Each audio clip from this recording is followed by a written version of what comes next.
Amazing. So, but listen, the resale market, as you know, is chugging along like hard.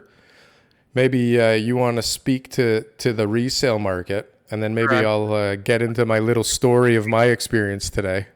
Yeah, exactly. So like the freehold market, we saw the explosion in July, and I said it here on the air. I mean, live. Here we go. I said August wasn't going to outpace July, and so far I'm wrong, because what I'm seeing in the price category, maybe sales have not outpaced July. I mean, there's probably not going to be as much inventory in August, but we'll see by the end of the month. But for sure, prices have gone up already in August. Substantially. The multiple offers that I'm witnessing, that I've taken part in, that I've hosted, are blowing prices out of the water from even just a couple weeks ago. So people are no longer looking at sales data as the best indicator of value. They're looking at how many offers are there and what else is available. And when that happens, that's when prices start to increase the most, because people don't care what happened yesterday. They just care about getting the property. Chances are these are the people looking to finish up, this summer before school starts. We still have a pent up demand that people are unfortunately not satisfied yet. The thirst is there. Well, so from your perspective, I mean, what are you seeing are the main drivers behind these people that are willing to pay more than, it's worth, I guess is what you're saying, right? I mean, it's worth what they're willing to pay. So it's a weird. There are people who need to move. They need to move. Okay, so let's get into this. What are the reasons that these people are telling you that they need to move? They've sold already, number one, right? Took advantage, uncertainty. When there's a lot of certainty in the market, what happens is, let me go on that first point. When there's a lot of certainty in the market, this is what happens, right? Everyone says, okay, we're in a strong seller's market. I know I'm going to sell my house. I'm going to go out there. I'm going to buy first, and then I'm going to list my house for sale. I'm going to get it sold afterwards. I'm going to make the closing dates work with each other, and I'm going to be okay, because I know that the market is stable. When there's a lot of instability in the market, people lose confidence in that. So then what people look at is they start thinking about, well, if I don't get this much for my house, I can't afford to buy the house that I want. And so a lot of people this year, more than like a typical seller's market, decided to list first. I'm not talking about a huge amount of people here, because there hasn't been that many sales overall, but sales were booming in July. So all those people who did, because we're still 10% lower than we were 2019, but disregard that. So July, we had a lot of sales, people who were listing first and looking at getting their house sold, so they knew exactly what they had to work with.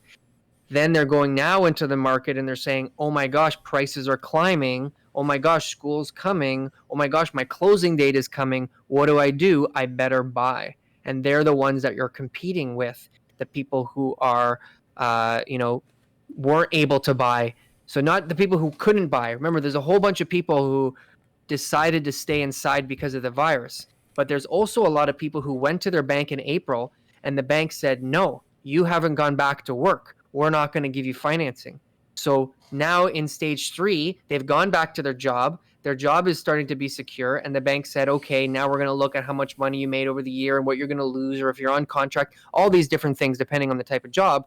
And now the bank is saying, go ahead and buy. And that's what people are doing, is now they're all rushing out because they've been waiting for the bank to give them the thumbs up. Well, and correct me if I'm wrong, but those people are also finding out that they can actually afford more house now, right? And also with two things. One, we've got there's a difference between affordability and what you're going to qualify for. What right? you can buy, yeah. The stress test, you are limited in what the bank is actually going to qualify you for. But when it comes to affordability, it's like, well, what are you willing to pay? So maybe the bank will qualify you at a higher amount of mortgage, but you're like, no, that's not affordable to me. I don't feel comfortable. So you take less. Or you are willing to go way, top of the affordability chart, but the bank is saying, no, we're only going to qualify you at this much because of the stress test. The stress test just went down 15 basis points this week, last week, whatever, right? So the stress test or the benchmark rate? The bank rate, right? So the stress qualifying rates, right? Well, I guess they work together, right? 15 basis points. So it means that now when people are looking at qualifying, they can get a little bit more. What does that add to your buying power? Not a whole lot. I don't know the numbers, but it'd be 2 or 3% or something like that, right? Really? Because I did a Yeah, calculation today and I was shocked at how much more house. that's because of the affordability, because of lower interest rates. That now has added 15 to 20% to people's affordability, right? It doesn't mean you qualify for more, but remember, there's a ton of people where qualifying wasn't the issue. They're just saying, look, I don't really want to spend that much money. Like, this is how much I could get an $800,000 mortgage, but I only want one for 5. And the Yeah. bank's willing to give me one for 650, but I only want one for 5. But Now now they need the 650. and now that exact same monthly payment, right? The reason I said 5 is because, I know that at $2,300 a month, that's what I'm going to be paying, Yeah. blah, blah, blah. But now with the interest rates changing, right? That same, let's call it $2,300 a month payment is now going to give them a $575,000 mortgage, Yeah. right? Yeah. Now they're like, well, yeah, I'm comfortable at 575. So they just increased $75,000 and now they're willing to go out there and spend it. The bank's willing to give them more. They can afford much more, qualify for a little bit more, but still the amount that they're actually willing to mortgage and finance is higher than what it was 3 months ago. And so who benefits from that? We have government gets more land transfer tax. Sure. We got banks making more interest off of more money.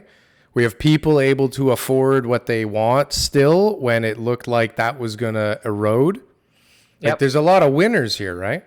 Sellers are selling the property, and also the microeconomy of the housing market. There's a ton of other people, contractors, tradesmen, home inspectors, Lawyer, real estate agents, lawyers, appraiser.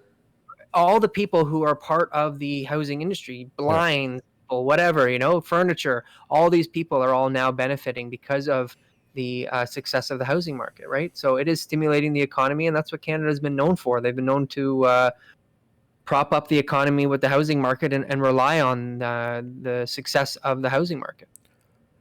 Yeah. And I mean, until it doesn't work, it looks like it will keep working. I mean, I read an article. I don't know if I put it in here, but the guy was like, prices are going, the market is going, everything's going good, and it only took $10 billion to prop it up. Yeah, kind of a little bit facetious, but I think very actually the opposite of facetious.